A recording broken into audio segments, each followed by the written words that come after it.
नमस्कार बच्चों, मैं आर.एस. जादौन और आज फिर से एक बार आप देखेंगे कक्षा 6 8 ग्रेड का पाठ 4 अपना हिंदुस्तान कहाँ है।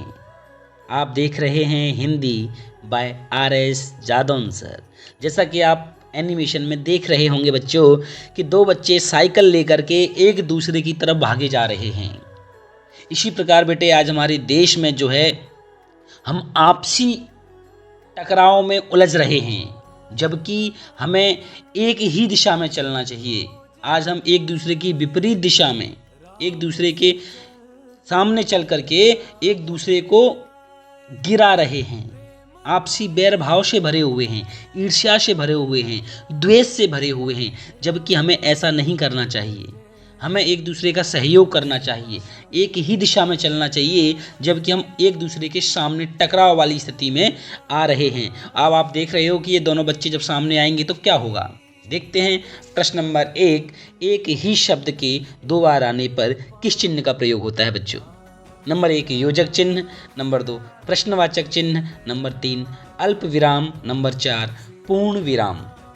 सही आंसर होगा बेटा योजक चिन्ह।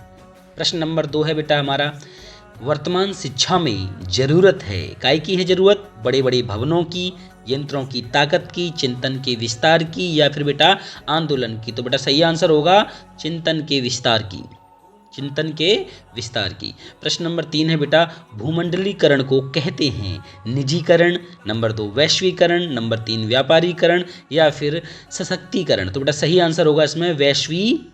भूमंडलीकरण का मतलब होता है बेटा वैश्वीकरण।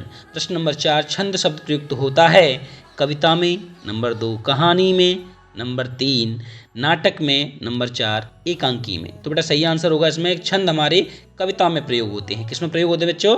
कविता में प्रयोग होते हैं। प्रश्न नंबर 5 आगत शब्द है। आगत शब्द कौन सा है बेटा?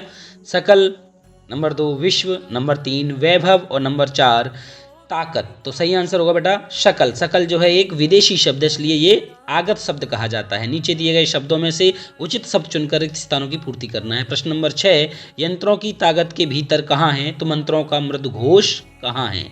प्रश्न नंबर 7 बच्चों, व्याकरण में श्रृंगार को कहा जाता है, क्या कहते हैं हम? श्रृंगार एक रस है, तो रस कहा जाता है। संपन्नता का दूसरा नाम वैभव है।